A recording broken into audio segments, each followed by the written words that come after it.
Fala pessoal, a gente lançou o nosso relatório de recomendação de renda fixa para o mês de agosto recentemente, né? E aqui a gente vai mostrar para vocês mais ou menos como que foi ele. Depois, lembrando, né, vocês podem conferir sempre no site.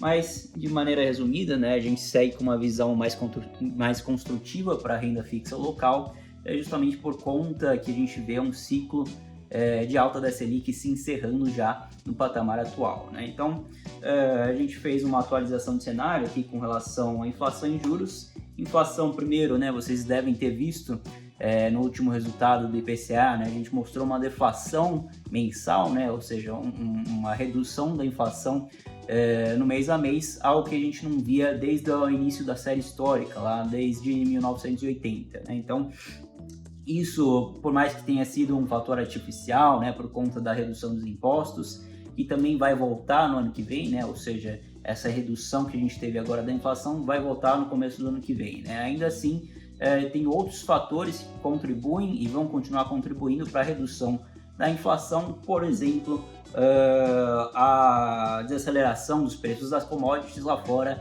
e desaceleração da atividade global. Então, aqui nós temos alguns estudos que justificam por que a gente vê que a inflação vai continuar recuando. Primeiro, né, no gráfico aqui à esquerda, a gente vê que a inflação de bens, né, principalmente bens industriais, já mostrou na ponta aqui um recuo. A gente tem visto alguns indicadores de cadeias de oferta lá fora já normalizando, e também aqui dentro, claro, né, que tem essa redução da gasolina e outros bens que acabam ajudando nessa redução dos preços industriais, mas ainda assim a gente já vê alguns sinais na ponta, quando a gente olha a IGPM, por exemplo, desacelerando, que tende também a continuar nessa tendência, né? Agora, no gráfico da direita, a gente vê que a gente fez um estudo aqui, né, de impacto do IPCA historicamente, né, e em termos históricos a gente vê que realmente a inflação importada, né, que é, por exemplo, a alta das commodities e outros insumos industriais lá fora, acabou contribuindo mais do que o normal para a inflação durante esse tempo da pandemia, né? E como a gente disse, isso já tem normalizado lá fora, e com o aperto monetário do Fed e outros bancos centrais, isso tende a continuar também se normalizando, né? Outro fator que contribui bastante historicamente para a inflação é o fator inercial, né? Que justamente quando a gente olha para economias emergentes, como é o Brasil, por exemplo, a gente vê uma alta indexação da economia que acaba prorrogando mais a inflação, né? Indexação, quando a gente fala, por exemplo, indexação de contratos, de reajustes salariais, etc., né? Então, esse fator acaba ajudando bastante a prorrogar a inflação, e conforme ela foi reduzindo, mesmo com esse ajuste artificial do governo, a tendência é que esse fator também vá se ajustando aos próximos meses, né? Mas ainda assim, esse fator é um ponto de atenção que a gente deve continuar acompanhando.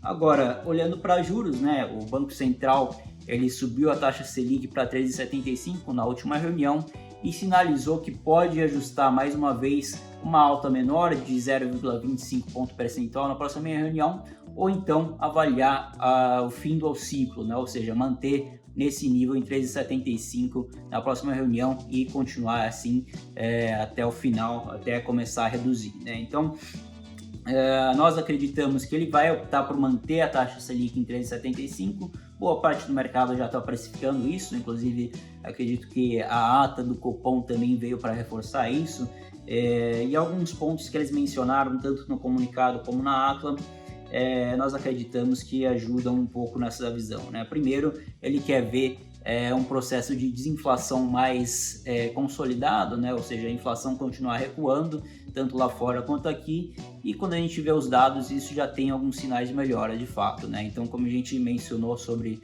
o nosso cenário de inflação, a gente segue mais positivo nesse fato de que a inflação vai continuar recuando, mas o outro fato que ele menciona que ele quer ver para encerrar o ciclo é a ancoragem das expectativas, né? Ou seja, a expectativa para a inflação daqui a 12 meses já recuando, né? Então, quando a gente olha aqui nesse gráfico da esquerda, a gente vê a expectativa da inflação de IPCA, de administrados e de preços livres, né?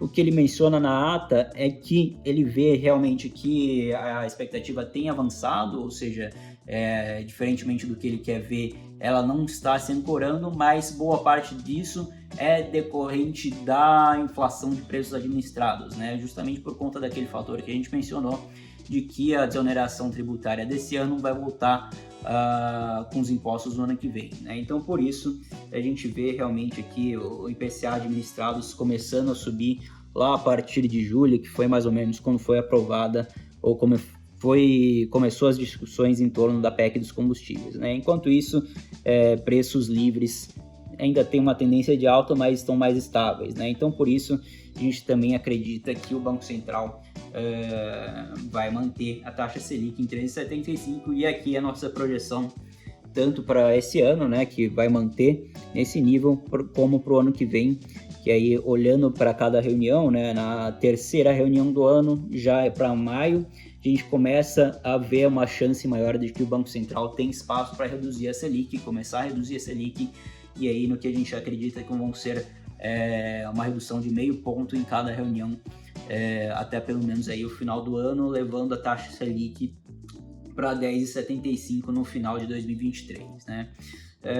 Então a gente está realmente num momento de mudança de ciclo, né? Ou seja, de um ciclo de alta agora para um ciclo de estabilidade que vai durar um pouco mais do que o usual, mas ainda assim o próximo passo do Copom vai ser reduzir a Selic aí próximo do final do primeiro semestre do ano que vem, né? Então, quando a gente olha para a renda fixa, a gente vê aqui que os desempenhos dos índices, né, quando o IMAB ele replica, por exemplo, os preços dos títulos atrelados à inflação, a IPCA, IRF são atrelados aos pré-fixados, e o IMA-S atrelados ao pós-fixado, né? Sempre olhando para títulos públicos. Então, quando a gente vê justamente nesses ciclos, né, de que encerramento da alta da Selic, a gente vê que olhando tanto 12 quanto para 24 meses à frente, né, ou seja, de 1 a 2 anos à frente, títulos de renda fixa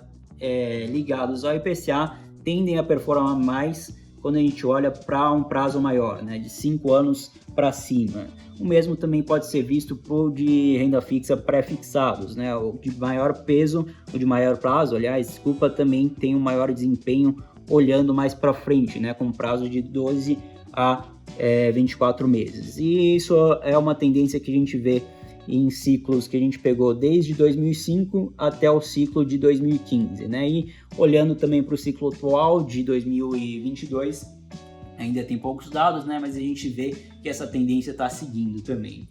E olhando aqui especificamente para essa queda que a gente tem nesse curto prazo, né? Após o encerramento do ciclo, aqui o D0, né? Que seria a reunião em que o Banco Central consolida o final do ciclo. E a gente vê que tem uma queda nos preços logo nos próximos dias, né? Aqui está na parte de baixo, estão em dias. E isso é algo que tem um peso mais específico, claro, depende muito em cada período, né? Mas em 2 períodos específicos aqui a gente vê que isso tem um peso maior, né? Olhando aqui para o ciclo de 2016, o Banco Central, na sua reunião em que ele encerrou de fato o ciclo da Selic, o mercado ainda estava duvidando que ele realmente ia encerrar, então, portanto, por isso que a gente viu essa queda nos próximos dias, né? Tanto que quando a gente vê realmente aqui, cerca de 45 dias depois, os títulos já começaram a subir, né? Os preços dos títulos começaram a subir. O mesmo foi parecido também em 2008, que depois de 45 dias, mais ou menos, eles começaram a subir, né? Então, essa queda inicial é mais por conta de uma falta de credibilidade do Banco Central com relação ao mercado, que ainda vê a possibilidade de mais uma alta, né? Mas no ciclo atual, como eu mencionei, o mercado já está precificando o fim do ciclo, e quando a gente olha realmente para os preços das taxas, preços dos títulos, atualmente eles já começaram a subir, né? Então esse seria o nosso relatório de renda fixa. Nossa recomendação atual, como eu disse, né, é um pouco mais favorável a pré-fixados, 60% em pré-fixados, né, 31% indexados ao IPCA e 29% só pré-seco, né? O restante, os 40%, aí vai mais para pós-fixados mesmo. Mas esse foi um resumo, né, do nosso relatório. Claro, mais detalhes vocês podem conferir aqui no nosso site, que tem mais detalhes tanto dos nossos estudos com relação à inflação quanto com relação aos juros, né? Mas é isso, então a gente segue mais positivo com renda fixa local olhando mais principalmente para pré-fixados.